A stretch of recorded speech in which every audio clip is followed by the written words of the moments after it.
கடந்த ஆண்டு டிசம்பர் மாதம் உடல்நலம் பாதிக்கப்பட்ட கருணாநிதி அதன் பிறகு வெளியில் வரவே இல்லை.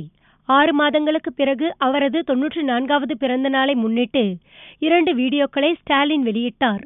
முதல் வீடியோவில் 94வது பிறந்த நாள் விழா மலரை ஸ்டாலின் காட்டுகிறார். 2ஆம் வீடியோவில் சோனியா வாழ்த்துச் செய்தியை உதவியாளர் வாசிக்கிறார். அதன் பிறகு இப்போது ஃபேஸ்புக்கில் கருணாநிதியின் வீடியோ வைரலாக பரவுகிறது. பேரனுடன் விளையாடுவது போன்ற அந்த வீடியோவில் கருணாநிதி பேசுவது ஆச்சரியத்தை அளிக்கிறது. அந்த வீடியோ உடல்நலம் பாதிக்கப்படுவதற்கு முன் எடுக்கப்பட்டதா, பிறகு எடுக்கப்பட்டதா என்பது உறுதி செய்யப்படவில்லை.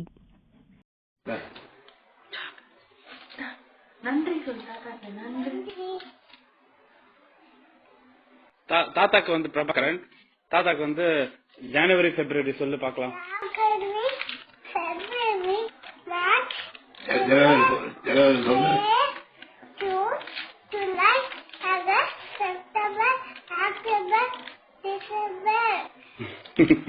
சொல்லி முடிச்சிட்டாரு. தாத்தாக்கு வந்து சண்டே மண்டே சொல்லு.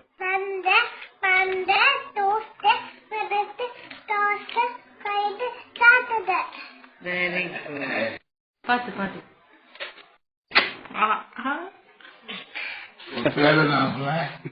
பேர் என்ன சொல்லு திரும்ப.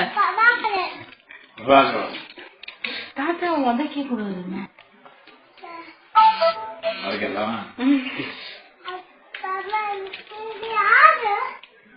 அதுதான் அங்கிள்.